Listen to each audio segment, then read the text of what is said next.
Semana começou com mudanças no tempo depois de uma longa e intensa onda de calor na região sul. A chuva veio forte e teve cidade onde a temperatura ficou abaixo dos 10 graus. A gente vai agora com as informações do tempo com Marco Antônio Mendes. É um belo contraste em relação à semana passada. Fica imaginando esse morador dessa cidade gaúcha. Comprou ar-condicionado, estava lá feliz da vida. Agora tem que ter aquecimento em casa. Tá tomando remédio, porque deve ter ficado resfriado. Boa noite, Márcio, para você, para você que acompanha a gente também. Pois é, foi uma semana de contraste, porque aquela frente fria que a gente vinha falando que viria nesse fim de semana veio com força total no sul. Mas olha só, Márcio, quando chegou aqui no Sudeste, acabou perdendo um pouquinho de força. De qualquer forma, está influenciando a atmosfera de uma forma ou de outra. A região sul vinha passando por uma onda de calor bem mais longa e intensa do que no Sudeste e no Centro-Oeste. E aí, ali de sábado para domingo, uma frente fria chegou para acabar com essa condição de vez. Em algumas cidades, o choque do ar quente com o frio provocou temporais. Foi o caso de Garuva, no norte de Santa Catarina. Essa chuva veio muito volumosa e acabou provocando uma enxurrada em vários pontos da cidade. O temporal alagou ruas e a água acabou entrando dentro de várias casas também. Hoje a prefeitura decretou situação de emergência, já que mais de 100 pessoas tiveram que buscar um abrigo. E olha só, em Balneário Camboriú, um vídeo registrou o momento em que um raio atingiu o topo de um arranha-céu. Esse prédio aí ele é considerado um dos mais altos do Brasil e a construtora informou que a construção tem um sistema de proteção contra descargas elétricas e a estrutura acabou não sofrendo nenhum tipo de dano. No Rio Grande do Sul, depois que essa chuva passou, as temperaturas despencaram. Em algumas cidades, as mínimas ficaram abaixo dos 10 graus. Foi o caso de Bagé, a cidade mais fria, mais gelada do Brasil nessa segunda-feira hoje, que a temperatura mínima chegou aos 8,4 graus. Friozinho também em Santana do Livramento, em Quaraí e também em Dom Pedrito. E aí, Márcio, só por curiosidade, para a gente poder entender, até sexta-feira passada essas cidades estavam com temperaturas máximas ali nos 36 graus. Quaraí, não sei se você lembra, em fevereiro a gente falou que foi a cidade mais quente do Rio Grande do Sul, com incríveis 43 graus. E agora estava quanto mesmo? Agora estava ali nos 8, 9 graus. Gente do céu. Bom, aqui no Sudeste, São Paulo, Rio, não vai fazer 10 graus com certeza, neste momento, nesta estação do ano. Mas gostaríamos, né? Seria bom, seria bom. Mas vamos ter um refresco de alguma forma. Vamos ter um refresco sim, inclusive a gente já conseguiu sentir hoje, né? Mas a gente vai continuar tendo tardes quentes, porém não tão quentes quanto aquelas que a gente viu até a semana passada. Que a gente vai sentir mesmo é ali um refresco maior no comecinho e no fim do dia. Isso porque as temperaturas mínimas vão ficar um pouco mais amenas. E claro, não dá para a gente esquecer que ainda estamos no verão, vamos ter então temperaturas um pouco mais dentro de uma certa normalidade.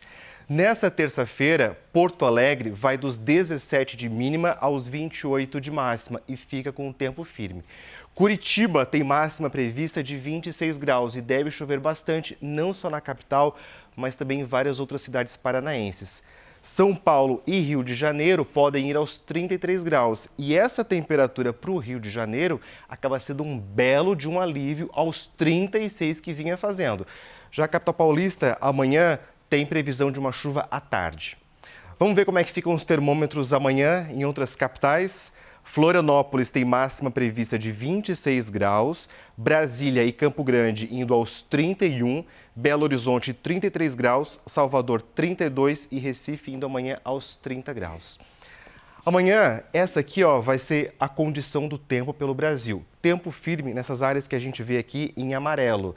Em verde claro, são aquelas chuvas um pouco mais passageiras e isoladas depois de um dia de sol. Agora, em verde escuro, é a chuva mais generalizada, até mesmo um pouco mais volumosa, como na faixa leste que a gente vê do Paraná até São Paulo e grande parte também do norte do país e algumas áreas da região do litoral do Nordeste.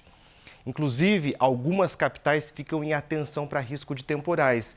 É o caso de Belém, Fortaleza, Manaus e também Boa Vista. Isso porque pode chover muito num espaço de tempo bastante curto, Márcio. Não que a gente quisesse temporal, mas tem muita gente frustrada com esse desvio ou enfraquecimento da frente fria que ia chegar aqui em São Paulo, de forma geral no Sudeste, e ia trazer um refresco mais, mais intenso para a gente que também está sofrendo com esse calorão todo. O que exatamente aconteceu?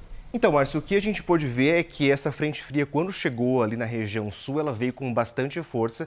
E aí, à medida que ela foi se aproximando da região sudeste, ela foi indo mais em direção ao alto mar.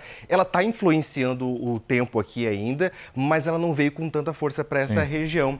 Vamos ver nessas imagens de satélite para que a gente possa entender um pouco melhor. Essa frente fria, veja, são essas nuvenzinhas coloridas que a gente vê aqui em alto mar, e ela está bem distante da costa.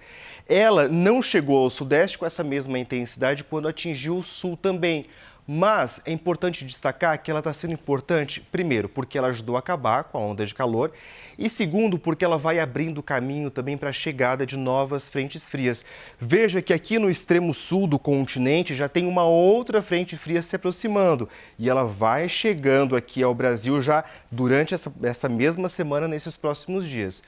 O que vai acontecer é que tanto o sudeste quanto o centro-oeste voltam a ter chuvas um pouco mais fortes, um pouco mais amplas. Estão sendo esperados, durante todos esses próximos dias, cerca de 70 milímetros nessa região.